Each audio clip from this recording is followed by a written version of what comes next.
Okay, I decided just to film another video. I'm wearing the same outfit that I'm going to be wearing, or I wore in my episode 4 reaction of season 3 of Anne with an E. This video has nothing to do with Anne, basically, but I want to talk about something that I think is very important to talk about, especially right now that a lot of students are in school right now, right? It's very stressful and there's a lot going on.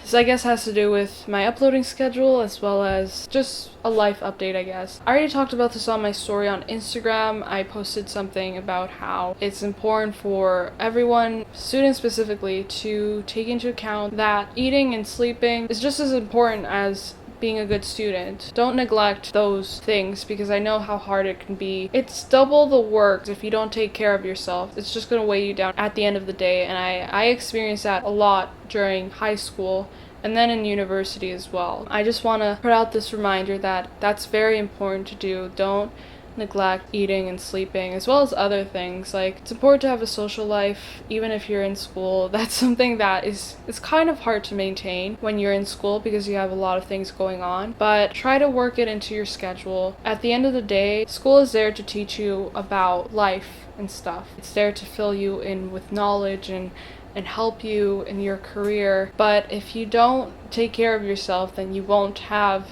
a life to live, or a healthy one, a good one, a happy one. You can't really function if you're not okay with yourself, and that happened to me a lot when I first entered university. First of all, I was very apprehensive about going to university, not because I didn't know what I wanted to do. I knew I always wanted to do English, so that's what I wanted to focus on. But the problem with me was I thought I could do the things I did in high school and kind of get away with not sleeping and not eating healthy or properly, routinely. And so that hindered my learning experience and my first attempt at first year of university because I ended up dropping out. This time, it was actually this time, I think 3 years ago?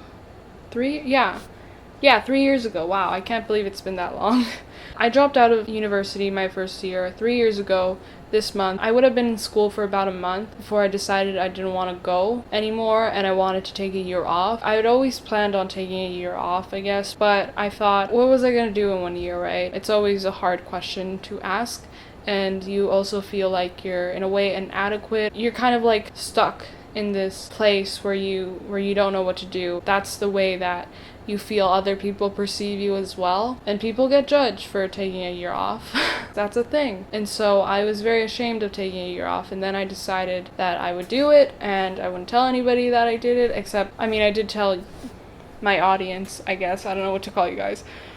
But it took me a while to do that, and I was very ashamed of it, even though I shouldn't have been. It's very common to take a year off, and it's okay. As long as you're doing something that you know you love, which I was doing YouTube, and then I also had to work. I was a waitress for a year.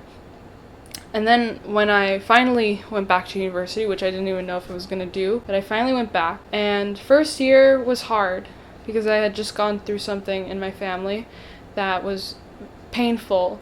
And it had just happened a month before I entered school, and then I realized I really have to do the best I can. And so I struggled, but I accomplished most of first year. And then in second year, I became an incredible mess to the point where I couldn't even go to school anymore. I didn't feel okay with going, and it was horrible. I didn't like it at all. I hated school at that point. I resented it so much. I felt like it was preventing me from being happy. It was kind of a toxic mentality for myself. I was very scared of going and failing, essentially. And failure is inevitable, but I was very scared of that. I don't know how I got through it, but I did. I'm not proud of last year. But then this year, I entered third year of university. I'm sticking with English, but now I'm also doing film studies. Last year, when I had to choose my program, you need either a specialist or a double major or a major and a double minor to be in a program. Last year I decided to do, for my second year, I was doing an English major and a double minor in Latin American studies and history. And that was just because I didn't know what to do with my life. I thought I needed something practical. I'm the only person in my family that is going to university right now and that has gone to university in Canada. So I really thought I needed to be practical with my decisions, but there's no such thing as practical. Every job and every career is a risk you're gonna take. You have to put in the work in order for you to have a successful career. And so I thought I would just do Latin American studies and history, because what else would I be doing? Like, I didn't think anything else would satisfy me. History was okay. I liked history when I was in... What the heck?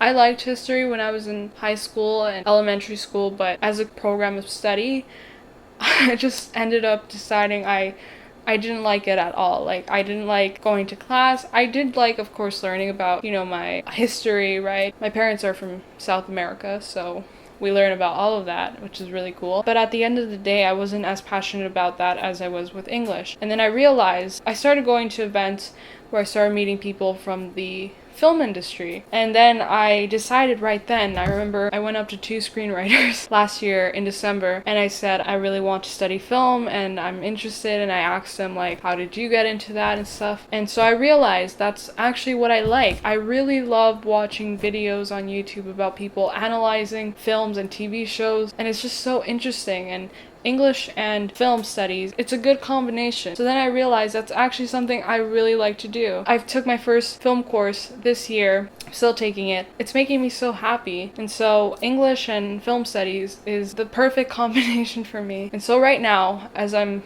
in school, currently studying in my 3rd year, I'm actually happy for once that I'm doing all of this. And I'm so grateful that I can do it. And I have very supportive parents. They just want me to be happy. And that's great. I know not everyone has that privilege and opportunity.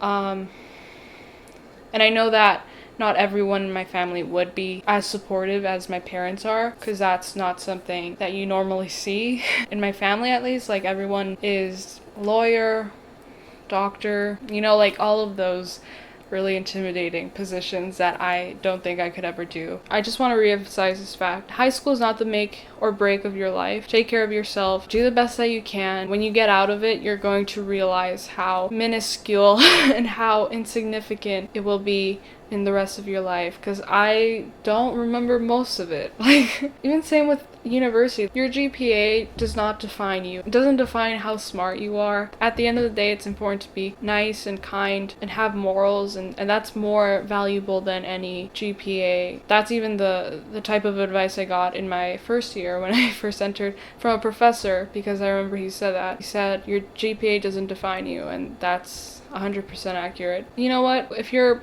in a rut right now, if you're not proud of your marks right now, just find out what you need to improve on. And everyone learns differently. Everyone studies differently. No person is the same. So I hope that's a comfort for you to know that. I'm not sure when I'm going to be posting this. I'm currently doing midterms right now. I have a lot of assignments. I'm like halfway through them though. So that's really good. And also, I know this is a very, obvious thing to say, but don't procrastinate. Try to finish your assignments a few days in advance, or try to work on it. Just try to start working on it a few days in advance. I learned so much from having to start my assignments ahead of time, because it's a lot of work to do, and I know I have a lot more to still do. You feel less stress when you do your assignments on time or ahead of time, so that way you're not the very last second like sweating and crying and writing your essay or whatever. And so yeah, and if you need to talk to your teacher, sometimes teachers actually give you extensions because you talk to them in advance. That's a possibility you might have, so definitely use that to your advantage. If there's a valid reason as to why you can't hand in your assignment on time, it's better than plagiarizing for sure. Alright, so that's all I wanted to say. Hope that advice was good enough. I don't know. This is also just something I need to say for myself, because I experience about everything that you can experience as a student, basically. I've been through it enough already. I really hope to learn more and grow and improve and just be a happier person. Take yourself out on dates as well. That's something that's so important. You don't have to spend every moment with someone else, but it's important to know yourself and go out with yourself. Like, I did that once. I went to the movies. I watched a couple of episodes of Friends by myself. It was so much fun, and I thought I would have a miserable time because I was by myself the entire time. But it was actually really fun. I really enjoyed it, and I know that I really needed that to de-stress from the stress of being in school. So just do that once in a while, you know, like treat yourself, reward yourself, just make yourself happy, because that's all you can do. You have to love yourself before you can love others. So that's my video of wisdom, I guess. Not really. I love you guys so much. Good luck with everything. I really am rooting for you. If you guys have any further thoughts or comments about anything I said in this video, let me know in the comments below. And yeah, I love you guys. I'll see you guys in another video, probably another reaction. That's also why I haven't been on a lot, because I've been, you know, working and stuff on school. So yeah, I hope you guys stay patient with all of that. Talk to you guys another time. Knock on wood for Selma. Follow me on all my social media accounts. They should be appearing on the screen right now. Subscribe to the channel if you guys want. Please help me get to 10K soon. And yeah, I'll see you guys soon. Bye. Mwah.